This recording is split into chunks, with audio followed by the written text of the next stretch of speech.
I wanted to do a quick recap of the Mirai side of thing. I haven't been able to do a review of the first two chapters, but I'm here to do that today. With Mirai, I actually think he is a very cool character. You know, being the father of Kunai and Asuma and the third Hokage grandchild. I thought that was pretty cool, and it's pretty cool seeing her, even someone like her having flaws.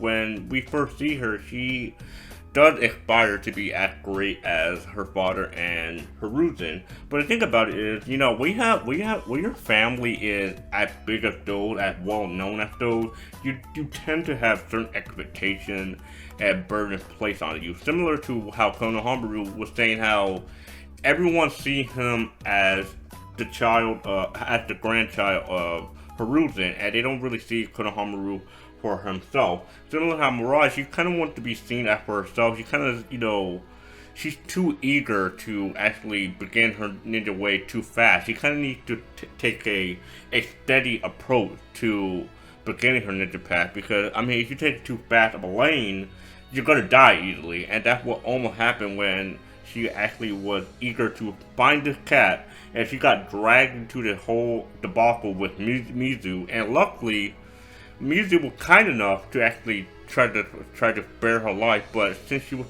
being so reckless and so eager to have some achievement on her belt, she got caught. She almost died if had it not been for Shikamaru. And for Shikamaru, I mean, he obviously realizes this that she was too eager to try to approach him, even though that guy was way stronger than her. And luckily for him and Kakashi actually defeating him, I mean, she actually managed to live another day, and she needed to take that lesson to heart that this was your first legitimate threat, and you cannot take things too recklessly like that ever again. Otherwise, you're just not gonna do well in the Shinobi way. And for the second chapter, I thought it was pretty cool because the second chapter we actually do see how Mirai, she has grown up a bit. She's a little bit smarter. She's still a little bit reckless. She's still a little bit she still takes things a little bit too far, but she's kind of maturing. And, this mission is supposed to help with that. Because with this mission, she's originally Naruto's bodyguard, but with this mission, she's actually replaced to be Kakashi and Gai's bodyguard to actually investigate the land of the theme, which is the homeland of the man who killed Hiruzen. I mean, who killed Asuma, my bad. Who killed Asuma. And, for Mirai, it's just so hilarious to me because Mirai, she was so dead set on investigating every single facet of that mission. She was thinking everything that could be a threat. While meanwhile, Kakashi and Guy, they were taking it easy. They wouldn't really take anything too serious because it's just an investigation. It's not meant to be too serious for them. So they're taking it easy. While Mirai, she's thinking the worst that can happen, that, since he's the former Hokage and that, he could die at any moment. While that is true, people are not going to necessarily be that is a valid explanation to a valid reason to be on guard, but she kind of needs to let her guard down just a tiny bit, and because she's so eager to actually have achievement of her own, but this journey to the land of fame obviously helped her in the long run. But the thing about it is, that I do find it interesting is that when Shikamaru and her were playing shogi, he had the same question that Asuma presented to Shikamaru when he was a kid. Is that who is the king of Konoha? Who is the king of the Shinobi world, for that matter? And obviously, she presented the answer as the king, which Asuma also said.